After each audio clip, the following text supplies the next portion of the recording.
Welcome all, it's Joshua, and today we're back with the Battle for Azeroth beta. Today, this is kind of just a little, companion video to go with the leveling for the Paladin class. I wanted to, since they did put war mode and stuff in, and the talents and stuff, I want to go over just real quick for each of the specs for the Paladin class, what I think are best for, just straight out leveling in the, with war mode on.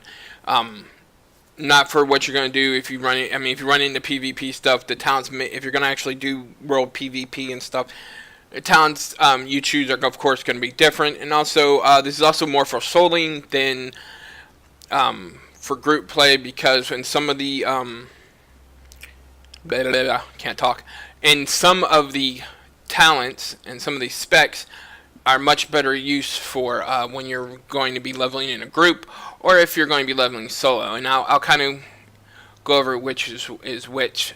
So right now, I am a holy spec, as you can see here. Yes.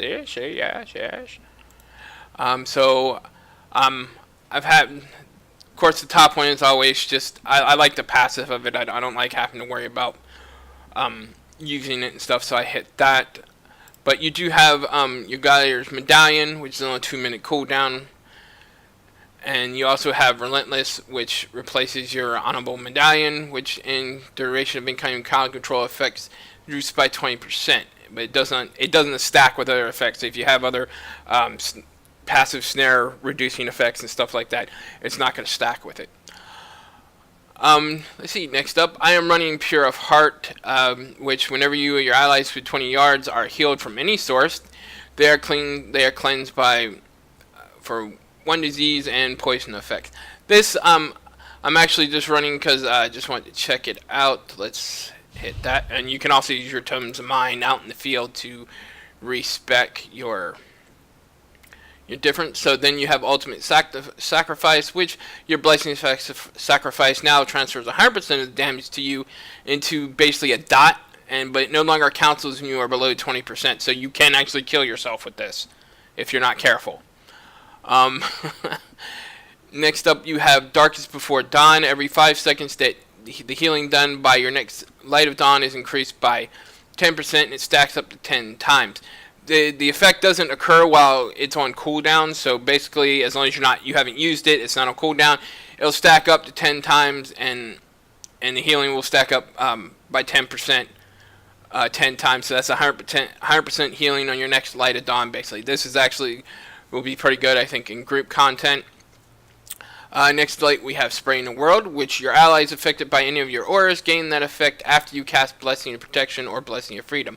For Blessing of Protection, it reduces the physical, after it goes off, it gives you physical damage reduction by 30% for 6 seconds, and with Blessing of Freedom, it clears all movement and parrying effects.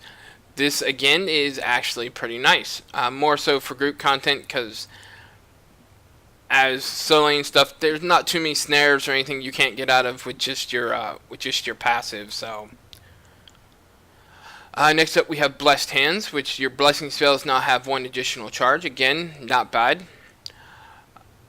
We have Divine Vision, increases the range of your aura by 30 yards. Let's see. Next up, we have Cleanse the Weak, which when you dispel an ally within your aura, all allies within your aura are dispelled of the same effect. This is actually pretty good. This would be, I think, really good for group content when you're out in the world leveling with maybe, friends, family, whoever, and they get stuff on them. You cleanse one person and everybody gets cleansed as long as they're within range. So I think that's actually a pretty good talent. Really? I didn't want to. Accidentally clicked it.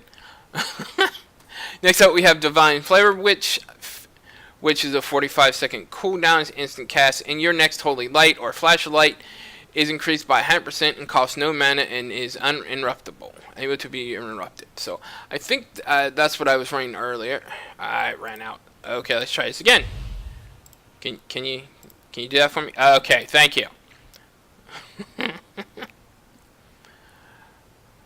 After that, the last one was Hallowed Ground, which your consecration clears and suppresses all snare effects on allies within its area of effect. This is actually nice, but again, it's more for your allies, not for yourself. Most of these actually are on Holy. Holy doesn't have a lot of stuff that benefits itself. It kind of benefits everybody else around you, but Holy's not really that great for solo leveling. I don't think right now, at least not with the war mode on. The talents are definitely geared more towards leveling with a friend or a group.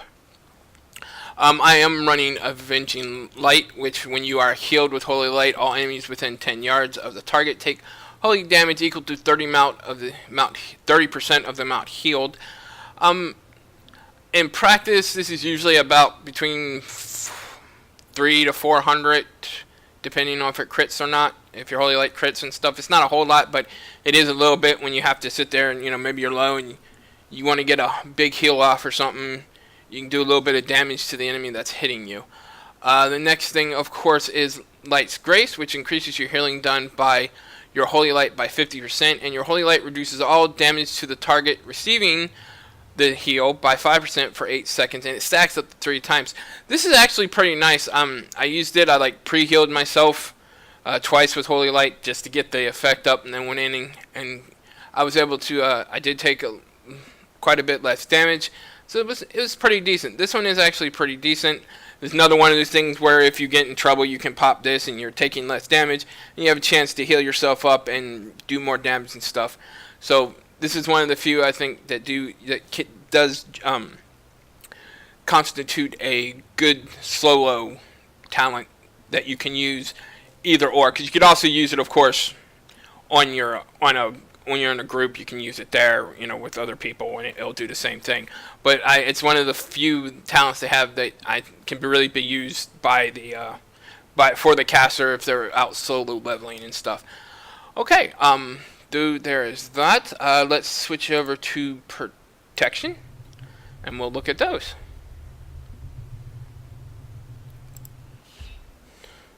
Go away. Thank you. Next up on here, I decided to try out Glidier's Medallion, which again, up top you have the same 3 ones. I just decided to pull this one right now. I still think this one's better, but that's of course my opinion. Next up we have Hallowed Ground, which does the exact same thing. You have Sacred Duty, which reduces the cooldown of your Blessing of Protection and Blessing of Sacrifice by 33%. Next up, you have Judgment to the Poor, which whenever you cast a judgment upon an enemy, a nearby ally within 4 yards is healed for an amount for over 1,300. Again, this is pretty good in group content. Doesn't really help you when you're solo leveling, though.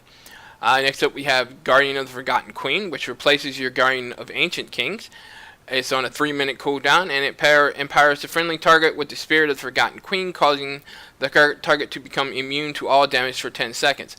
I did run this for a while just to test it out. It's not bad if you get into oh shit, I've just pulled too many things and I need a few seconds to heal up or whatnot. But honestly, when you're out soloing by yourself as protection, there is not a whole hell of a lot that's gonna kill you. With your Hand of Protector or Word of the Wise, whatever healing method you want to use, there is not a whole lot that's gonna kill you. The only way I've really died with this is either by, of course, a horde player actually coming by and wanting to kick my ass, or just completely doing something stupid and pulling far too much that I could ever hope or imagine handling. But next up we have Shield of Virtue, which is on a 45-second cooldown, and when you activate it, your next Avenger Shield will interrupt and silence all enemies within 8 yards of the target. This is really nice for solo content, actually, because there are a lot of casters, and they're a little harder to round up sometimes, because a lot of times they're out in the open, and you don't have anything you can really line of sight them. So you can just hit this, and then hit your Avenger Shield, and it'll silence them, and it'll interrupt them and silence them as you pull them, and they'll come to you, which is really nice.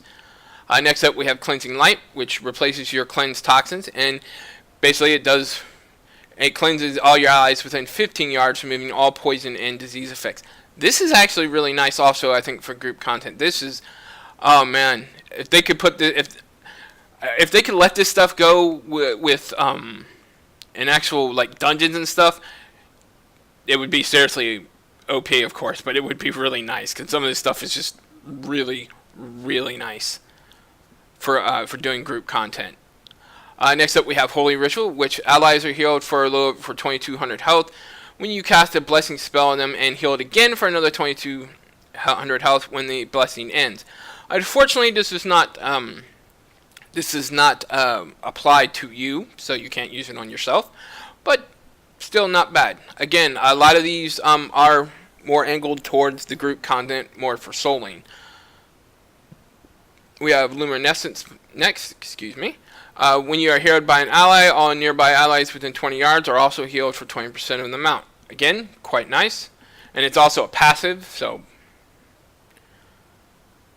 next up we have Unbound Freedom, which Blessing Freedom also increases your movement speed by 30%. This is actually pretty nice. I've used that. It's pretty nice. Right now I am using Steed of the Glory, which just makes your Divine Steed last for 2 seconds and does everything else, but it's... And while you active, you become immune to movement impairing effects, and you knock out enemies that you move through. So it's really nice if you have an oh shit, I need to get out of something moment, and you just need a couple more seconds to do it. Next up, of course, I'm running Inquisition, which replaces your Hand of Reckoning, has a 10-yard range, 20-second cooldown, and it intimidates the target, increasing their damage taken by 3% for 6 seconds. Each unique player that attacks the target increases the damage taken by an additional 3%, stacking up to 5 times. Any melee attack refreshes the duration of the effect. Now, again, solo, this isn't great, but hell, 3% more damage on something is 3% more damage. I'm not going to complain. But, of course, this is far better when you are in groups also. These things, these talents are going to be really nice in PvP when you're actually in doing PvP, when you're actually against other players and everything. Some of this stuff is just freaking incredible. But that's it for protection. So let's go over to Retribution, of course. Just because I want to stay in flavor, let's change over to the two-hand too, because why not? Haha! So again, same 3, just your crowd control talents up here. And then here you have Luminescence, which same thing as it does for the other ones. Unbound Freedom, same thing as it does in the other specs. Then right now you have Holy Ritual for this. It's a passive. And allies are healed for a little over 1,700 when you cast a blessing on them, and healed again for a little over 1,700 when the blessing ends. More or less again what the other one does.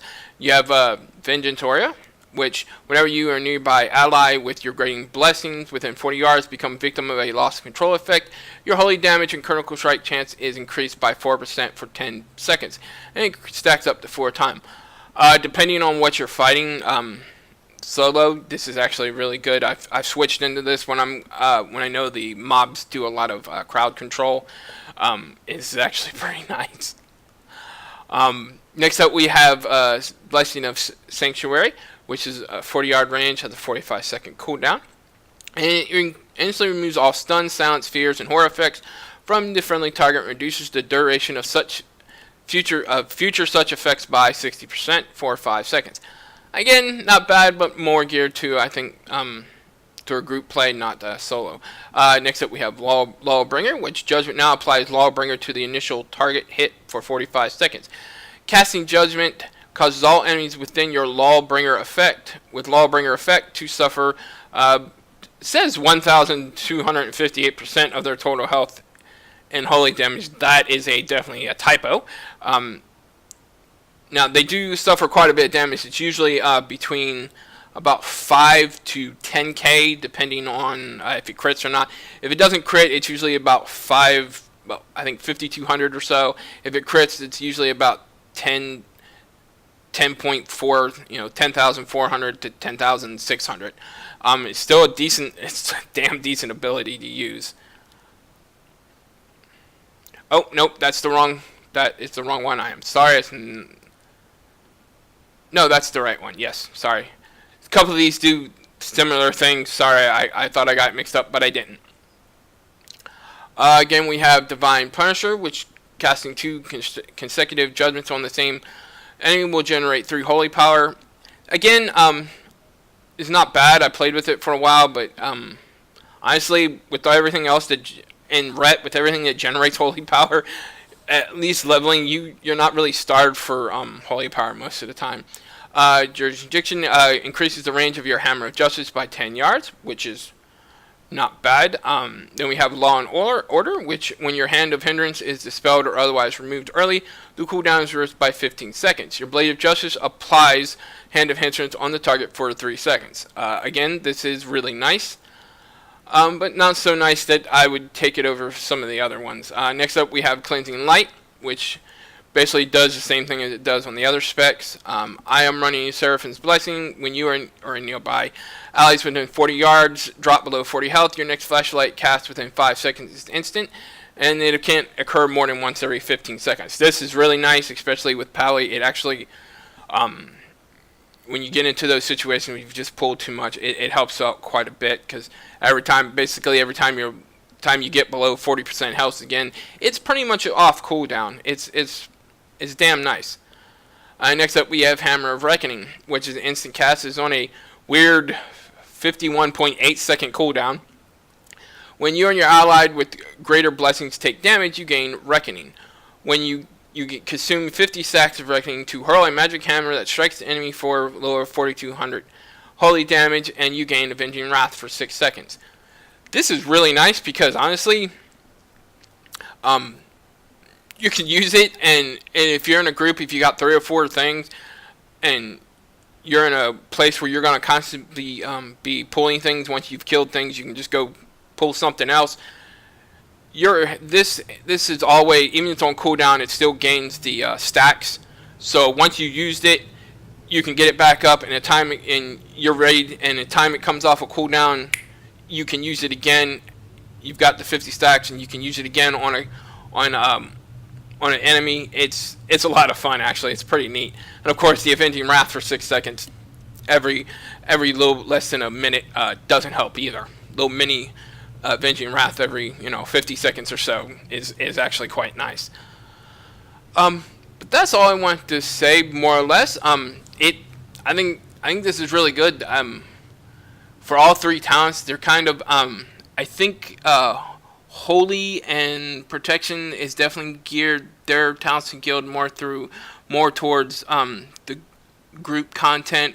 When you're in groups and stuff, a lot of stuff benefits the groups more than the actual player. Ret, though, has, as you can see, has some really nice stuff that if you're soloing Ret, you can use, and it helps I think it helps and changes your play style quite a bit. The other 2, again, they do have some nice ones every once in a while, but overall, the majority of them are definitely more group-based, I think, talents. But thank you for listening. I hope you guys enjoyed this. Just a quick video. Just wanted to explain this. Like I said, just kind of compendium to the leveling videos I did for the Paladin class. But I hope you liked this. If you did, please leave a like, leave a comment, share the video, let everybody know about my channel. Thank you guys very much. Have a good day, and as always, I will see you next time.